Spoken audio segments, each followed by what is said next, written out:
Әлемде 4000-ға жуық ұлт пен ұлыс бар көрінеді. Ал мемлекеттер саны 200-ден ғана асады.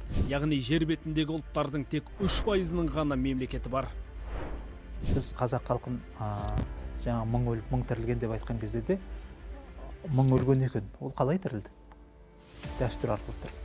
Шапқыншылық болды, түрлі қырғындар болды. Қалай басы құралды? Дәстүр арқылы құралды.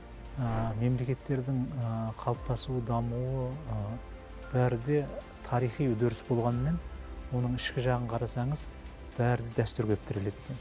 Сол ұлттың негізгі арқауы, ұлтты әрі дамытатын, әрі өткенмен байланыстыратын, сол кездегі жағдай мен болашағының арасындағы алтын көпірдей бір ізгілікті жолды көреміз.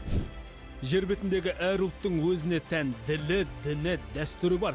Бұл үшеуі бір-бірімен біте қайнасқан бір тұтас дүние.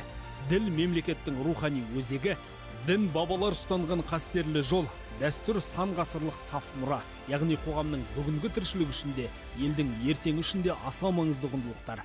Бір-бірін қуаттап, бірлігін бекемдейді. Қазақстан мұсылмандар діни басқармасы ол рухани шаңырақ, қара шаңырақ.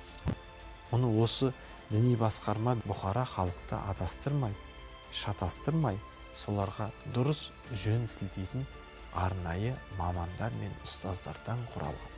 Сондықтан жастарға айтатынымыз, кез келген уағызшының дәмді уағызына еріп кете бермей, қай өңірде болса да сол өңірдің имамынан, ұстазынан тыңдап дәріс алатын болса, онда ол жастар ата-анасына қарсы болмайды. Ол қоғамға жауыз болмайды. Айналасына ол қатыгез болмайды. Керісінше ол маңайына имандылықты, руханиятты, ол айналасына қайырымдылықты, берекетті насихаттайды. Қай уақытта егер өзінің түпкі бұлағынан дұрыс ақпарат алатын болса. Жаһандану дәуірінде жұтылмаудың жолы дін мен дәстүрді дұрыс түсініп дәріптей білуімізде. Яғни рухани иммунитет күшті болса, сыртқы сұрапылға ұтылмаймыз.